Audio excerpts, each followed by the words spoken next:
എല്ലാ വർഷവും പൊതുവിദ്യാഭ്യാസ വകുപ്പ് മന്ത്രിയാണ് ഇത്തരത്തിൽ SSLC പരീക്ഷാഫലം നടത്തുന്നത്. പക്ഷേ ഇത്തവണ പൊതുവിദ്യാഭ്യാസ വകുപ്പ് പ്രിൻസിപ്പൽ സെക്രട്ടറിയാണ് SSLC പരീക്ഷാഫലം പ്രഖ്യാപിച്ചത്. ഏറ്റവും എടുത്തു പറയേണ്ട ഒരു കാര്യം 1986 റാങ്ക് ഹോൾഡറാണ്. മൂന്നാം റാങ്ക് ഹോൾഡറായിട്ടുള്ള ഷർമിള മേരി ജോസഫാണ് ഇത്തവണ SSLC പരീക്ഷാഫലം പ്രഖ്യാപിച്ചത്. ഒരു നിയോഗമായി കരുതുന്നു?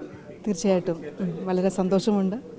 ഈ റിസൾട്ട്സ് അനൗൺസ് ചെയ്യാനുള്ള അവസരം ലഭിച്ചതിൽ വളരെ സന്തോഷമുണ്ട്. ഒരു പരീക്ഷയാകുമ്പോൾ സ്വാഭാവികമായിട്ടും ജയവും പരാജയവും ഉണ്ടാകും എന്നുള്ളതാണ്. എന്തായാലും മാമൊരു റാങ്ക് ഹോൾഡറായി. പക്ഷേ ഈ പരീക്ഷയിൽ പരാജയം രുചിച്ചിട്ടുള്ള കുട്ടികളുണ്ടോ? അവരോട് എന്താ പറയാനുള്ളത്?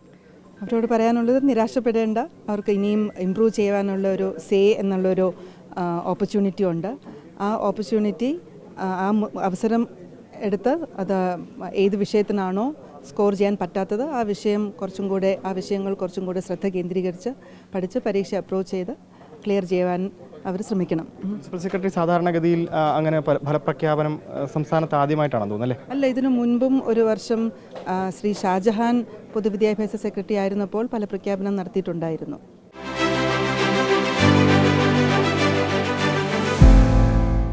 വിജയികളോട് എന്താ പറയാനുള്ളത്? വിജയികളോട് പറയാനുള്ളത് the sky is the limit.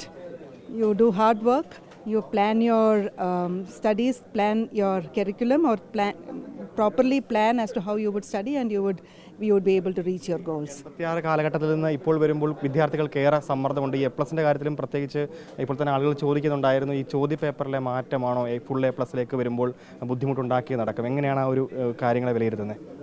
അത് ഞങ്ങൾ ഡിപ്പാർട്ട്മെൻറ്റിൽ വിശദമായിട്ട് വിലയിരുത്തൽ നടത്തുന്നതായിരിക്കും.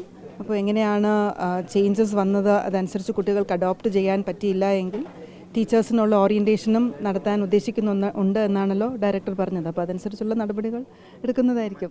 ചോദിക്കാനുള്ളത് 1983 കാലഘട്ടത്തിലെ കരിക്കുലവും ഇപ്പോഴത്തെ കരിക്കുലവും കൂടെ കമ്പയർ ചെയ്യുമ്പോൾ ഏതാണ് ഏറ്റവും എളുപ്പമായി തോന്നുന്നത് എന്നുള്ളതാണ്. അങ്ങനെ നമുക്ക് പറയാൻ പറ്റില്ല. കാരണം 40 വർഷം കൊണ്ട് ഒരുപാട് ഡെവലപ്മെൻറ്റ്സ് വന്നിട്ടുണ്ടല്ലോ. കൂടിയിട്ടുണ്ടോ? പഠന ലോഡ് കൂടിയിട്ടുണ്ടോ?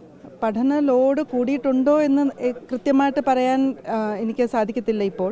പക്ഷേ ഡെവലപ്മെൻറ്റ്സ് അനുസരിച്ച് വേൾഡ് ഡെവലപ്പ് ചെയ്തു, ടെക്നോളജിക്കൽ ഡെവലപ്മെൻറ്റ്സ് ഒരുപാട് വന്നിട്ടുണ്ട്. അപ്പം അത് കുട്ടികൾ ഇംബൈബ് ചെയ്താലേ അവർക്ക് മുന്നോട്ട് പോകുവാൻ അത് അവരെ സഹായിക്കുകയുള്ളൂ. അപ്പോൾ സമ്മർദ്ദങ്ങൾ സ്വാഭാവികമാണല്ലോ. തീർച്ചയായിട്ടും.